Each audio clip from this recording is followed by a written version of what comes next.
Sir, तैयारियां किस तरह से चल रही हैं? समय कम है, लोगों के बीच में जा रहे हैं, क्या अहम मुद्दे हैं आपके विधानसभा क्षेत्र में? ये समय तो हम कई वर्षों से जो है हमीरपुर की जनता के बीच में है, तो समय की तो कोई कमी नहीं है क्योंकि हम हमेशा से जनता में रहे हैं और अभी भी जनता में ही हैं।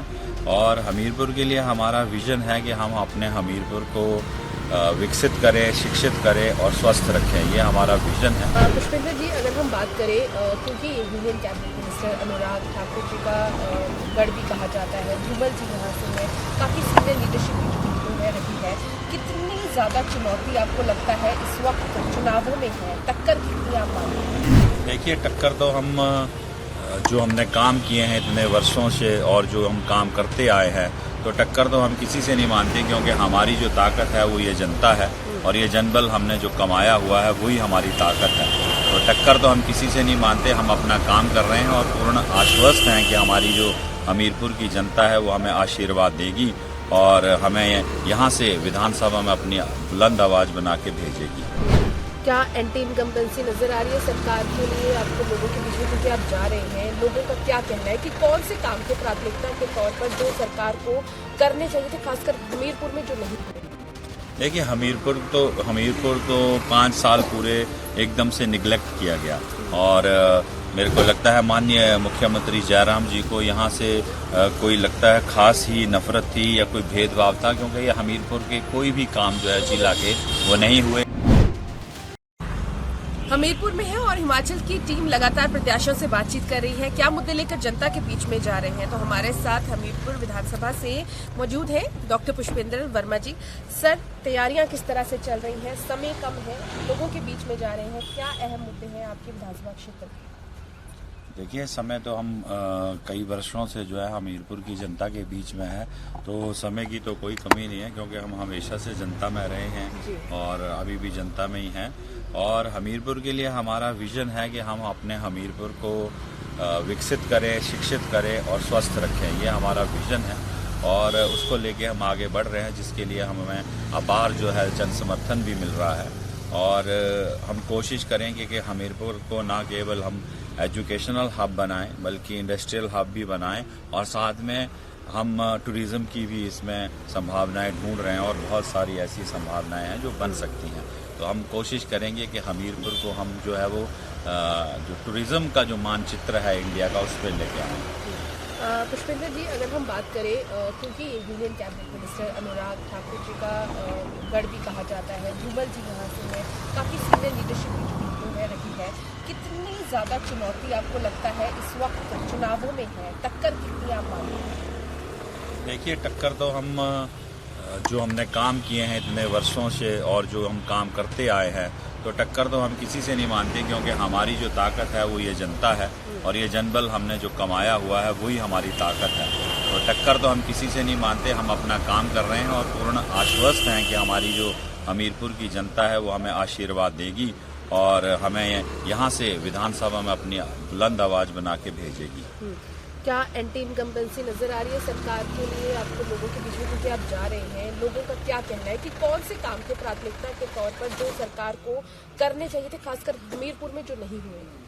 देखिए, हमीरपुर तो 5 साल पूरे एकदम से निगलेक्ट किया गया और मेरे को लगता है माननीय मुख्यमंत्री जयराम जी को यहाँ से कोई लगता है खास ही नफरत थी या कोई भेदभाव था, क्योंकि ये हमीरपुर के कोई भी काम जो है जिला के वो नहीं हुए। आखिर में हो सकता है कि यहाँ से उनके जो पिछली बार इलेक्शन थे तो उनके जो मुख्यमंत्री के चेहरा थे वो माननीय प्रेम कुमार धूमल जी थे, तो हो सकता है कि उनकी आपस की राजनीतिक गुटबाजी रही हो या उन्होंने उनको कम दिखाने की कोशिश करी हो। तो मेरे को लगता है कि किसी को कम दिखाना और जो धूमल साहब ने काम किए थे उनको वो कम दिखाया उन्होंने और 5 साल जो है यहाँ पे उन्होंने कुछ नहीं किया और आखिर में तो आप देख ही रहे हैं, अगर जब वो धूमल साहब को निगलेक्ट कर सकते हैं तो हमीरपुर तो उनके लिए छोटी सी बात थी। वो उन्होंने पूरे 5 साल निगलेक्ट किया और आखिर में उन्होंने ये दिखा दिया कि माननीय हमारे जो पूर्व मुख्यमंत्री धूमल साहब हैं, जो बीजेपी के यहाँ से प्रदेश के सबसे बड़े नेता थे, उनको भी निगलेक्ट करके इन्होंने दिखा दिया कि ये हमीरपुर वालों से पूरा भेदभाव करते हैं। आपको लग रहा है कि भाजपा में गुटबाजी है अभी? भाजपा में गुटबाजी चरम पे है। तभी तो मैं कह रहा हूँ कि उन्होंने इतना भेदभाव किया कि उनको ना इलेक्शन लड़ने दिया, ना उनको कहीं पे ये कोई मान सम्मान उनको दिया जा रहा। तो गुटबाजी तो चरम पे है।